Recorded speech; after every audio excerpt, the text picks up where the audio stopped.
मुख्यमंत्री भूपेश बघेल मुंगेली दौरे से पहले पुलिस ग्राउंड हेलीपैड पर पत्रकारों से चर्चा करते हुए उन्होंने कहा कि षड्यंत्रकारी हम हैं या वो, कैसे लोगों को धोखा दिया जाए, कैसे लोगों को भड़काया जाए, ये सारे षड्यंत्र वो करते हैं।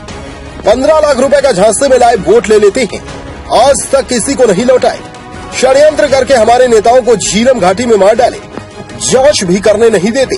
यह बात मुख्यमंत्री भूपेश बघेल ने भाजपा के प्रदेश सह प्रभारी नितिन नवीन के षड्यंत्रकारी वाले बयान पर पलटवार करते हुए कही। बीजेपी और पूर्व मुख्यमंत्री डॉक्टर रमन सिंह के भिलाई में अधिक सक्रिय होने पर मुख्यमंत्री भूपेश बघेल ने कहा कि प्रेम प्रकाश पांडे भिलाई में घुसने नहीं दे रहे थे तो ये बिरगांव में थे। अब बिरगांव में देख लिए कि वहाँ कुछ भी नहीं है। आइए आपको मुख्यमंत्री द्वारा पत्रकारों से की गई पूरी चर्चा दिखाते हैं। जयंती और लालपुर और मोतिमपुर में दो बड़े कार्यक्रम वहाँ सम्मिलित होने जा रहा हूँ।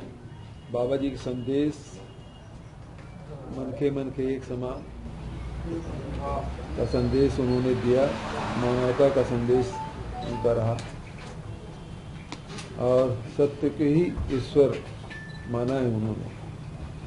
तो ये पूरा 15 दिन गुरु घासीदास जयंती का आयोजन हमारे छत्तीसगढ़ के गांव-गांव में बहुत हर्षोल्लास के साथ पंथी टोली मांदर के थाप में नृत्य करते, गीत गाते सभी जगह दिखाई पड़ेंगे। तो एक उत्सव का माहौल पूरे छत्तीसगढ़ में बाबा जी की जयंती, जिसे हम सब शामिल होकर आशीर्वाद भी लेते हैं और उस रास्ते पे चलने का संकल्प भी लेते हैं। कौन षड्यंत्र हुआ? षड्यंत्र करके झीलम घाटी हमारे नेताओं को मार डाले भाई, जांच भी नहीं करने दे रहे। षड्यंत्रकारी वो है कि हम लोग हैं? षड्यंत्र तो वो करते हैं जो कैसे लोगों को धोखा दिया जाए, कैसे लोगों की भावनाओं को भड़काया जाए। ये सारे षड्यंत्र हम पूरे प्रदेश ही नहीं देश देख रहा है। 15 लाख देने का वादा किया, झांसे में ले आए, वोट ले लिए, आज तक किसी को 15 लाख मिला नहीं। 2 करोड़ लोगों को, नौजवानों को रोजगार देंगे बोले थे, नहीं मिला। यही छत्तीसगढ़ में गाय देने की बात, आदिवासियों को गाय देने की बात उन्होंने कही थी, मिला नहीं। तो षड्यंत्र करने का काम उनका है। वो कैसे, वो दिन रात इसी उधेड़-बुन में रहते हैं कि कैसे लोगों को गुमराह किया जाए, भड़काया जाए। सारे उधेड़-बुन, सारे षड्यंत्र वो करते रहते हैं। देखिए, नगरीय निकाय चुनाव पिछले जो रिजल्ट हमारा रहा है वो 10 में 10 नगर निगम हम जीते, सभी हमारे महापौर हैं। 4 अभी नगर निगम है, 5 नगर पालिका, 6 नगर पंचायत। तो ये इसमें भी हम अधिकांश सीटों पर जीतेंगे। भारतीय जनता पार्टी के सभी जगह सुपड़ा साफ होने वाला है। तो ये खींच निकालने के लिए सारी बातें, आरोप प्रत्यारोप जो लगा रहे हैं, उसका कारण यही है। अभी क्या है कि प्रेम प्रकाश पांडे जी भिलाई घुसने नहीं दे रहे थे, लोग बिरगांव में थे।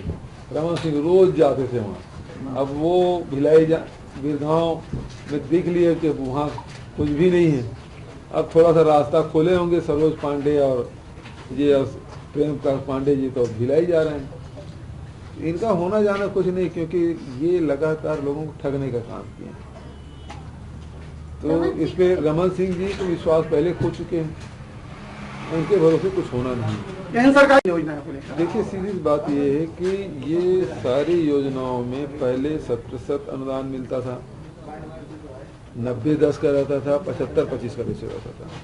अब उन्होंने किसी में 60-40 का कर दिया, किसी में 50-50 का और किसी में 25-75 का। और दूसरी तरफ ये है कि हमारी जो राशि है सेंट्रल एक्साइज का, वो पैसा हमको दे नहीं रहे हैं। तो एक तरफ आप रेशियो बढ़ा दिया, दूसरी तरफ हमको राशि नहीं दे रहे हैं। ये जितनी भी असफलताएं हैं वो केंद्र सरकार के कारण से किया गया। देखिए, अभी तो पूरा लॉकडाउन था, तब ऑनलाइन पढ़ाई हो रही थी, ऑफलाइन पढ़ाई हो रही थी और देश की सभी स्थिति रही है।